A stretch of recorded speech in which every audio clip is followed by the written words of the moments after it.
Diane Bolin here with Diane's Fitness Friends and more tips for you to improve your health and your happiness.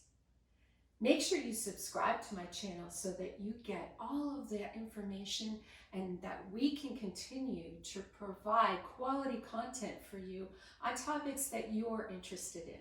So hit that like and subscribe button below. In the comments, there's a link to subscribe to my newsletter as well. Do that, you won't be sorry. Every week we have brand new things that go out. So this week I'm coming to you to talk about how long do you need to exercise to get the benefit. You'll read all kinds of statistics from all over the internet and all over published articles. But how much is really the right amount for you? Of course, that is going to vary depending on how fit you are to start with, how old you are, what injuries or illnesses you might be dealing with. So there's never a one-size-fits-all answer to this question. Exercise scientists have done a great deal of research over the years on how much exercise is needed by a person to help them stay in better health. You see all kinds of recommendations, and you might hear from your gym also, you need at least an hour, you need an hour and a half, you need 90 minutes or 120 minutes every single day to get the most benefit. But exercise science has taught us that that is not necessarily true. So the exercise science statistics over the years, the research that's been done, has shown in humans, they didn't do this research in animals, they did it on people, that if you average 150 minutes of exercise at a moderate pace per week, you can maintain a healthy lifestyle and help avoid some of the diseases that can creep up on us, like type 2 diabetes and heart disease and high blood pressure, in just that small amount of time. So you say, how do I break that up? 150 minutes, do I do it all at once and then one and done? Yeah, no, not really. That's not what you want to do.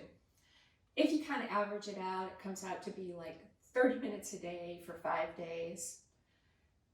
Some people called weekend warriors try to divide it up over Friday, Saturday, Sunday.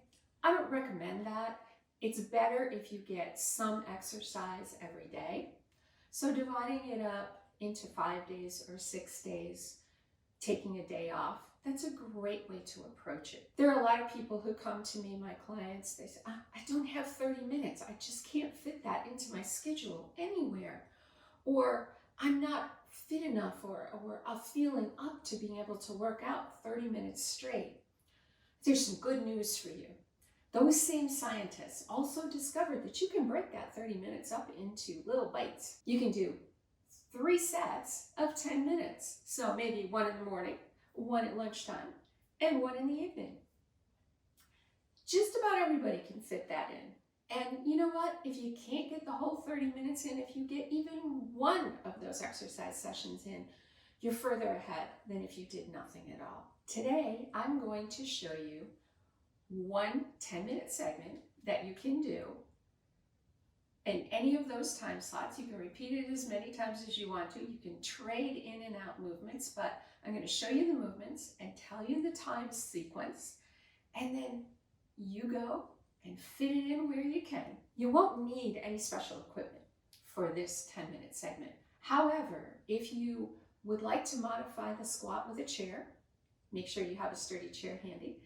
And if you want to ramp some of the movements up with dumbbells, make sure you have a set of dumbbells handy, and I'll show you how to add that in as well. So the game plan, we're going to do our exercise movement for 45 seconds, and then we're going to rest for 15 seconds, and then we're going to go on to our next exercise movement. I have 5 exercise movements for you. Then when we've completed the cycle of 5, we're going to repeat that same 5, and that will give us our 10-minute little bite-sized piece of exercise. So we're going to start with a march. And what that will do also is warm up our joints and muscles. So you're going to do this march for 45 seconds. As you get more warmed up and start feeling better, you can pick your knees up a little higher. You're going to watch that clock for the 45 seconds. When time is done, you're going to stop Get your breath for 15 seconds. Take a drink of water if you need to, and get ready for the next segment. Now, within those 45 seconds, you want to keep moving. So if you need to modify what you're doing to keep that pace up, that's what you should do. And we'll talk about that again in a minute. Movement number 2 that we're going to look at is a squat. Remember with our squat, it's hips back first and then come down. So I'm going to do that from the side just to remind you. I worked with a group over the weekend that, oh, we know how to squat. No. Hips back first, down to the ground. I say down to the ground. You're going to go as low as you're comfortable going. Everybody's hips and knees and ankles are in different shape. So if all you got is this, that's where we start.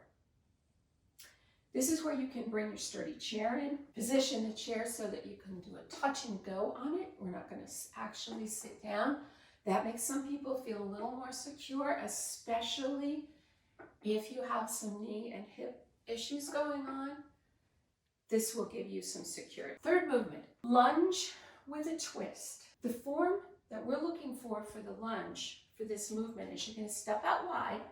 Make sure you're not stepping out too narrow because that'll make you tip. You want the front knee bent, but not coming over your toes. Your back knee bent also, and up on your toes behind so that you can do that twist. Nice and stable, and then come back.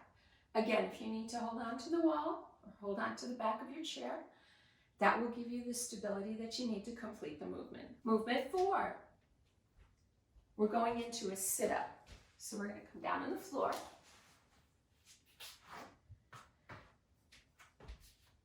Plant your feet.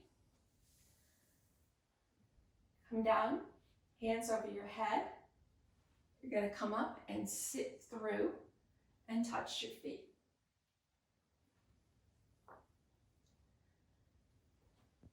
This isn't a race, so we're not trying to see how many sit-ups we can do in 45 seconds.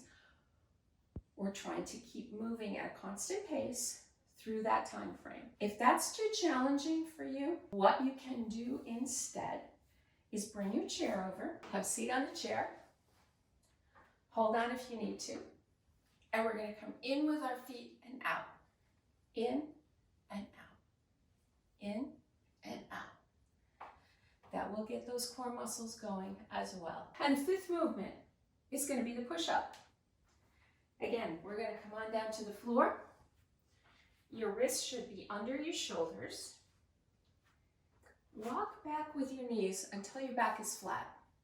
Now, pretty much everybody who I work with starts out with the knee push-up.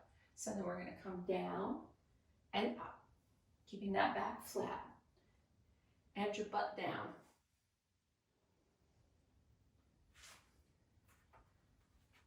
Again, keep the repetition slow so that you can keep moving through that whole time period. You can modify your push-up again by using your chair, either the seat or turn it around and use the back. Again, we're working to get our back flat. Don't try to get your chest down to the chair.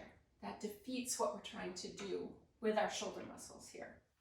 You can also do the push-ups against a counter if that's something you have in your workout space. Once you've completed round 1, then we'll go right back through the whole series into round 2. With the march, 2 goals: get your knees up higher or turn it in to a little bit of a jog if you're able. So that's your march for the second round. For the second round of squats, we're going to change that up a little bit as well. We're going to grab one of our dumbbells, hold that dumbbell in front of us, and complete our squats this way. This is called a goblet squat. For the lunge during round 2, pick up a second dumbbell, and this time instead of a lunge and twist, we're just going to do a plain weighted lunge. We're going to replace our sit-up with a twist. So we're going to take a dumbbell, keeping our heels on the ground, back straight, and we're going to twist from side to side. We're going to replace our push-ups with a plank. 2 ways to do the plank. Same basic setup as the push-up with your wrists under your shoulders. This is one setup. And the second,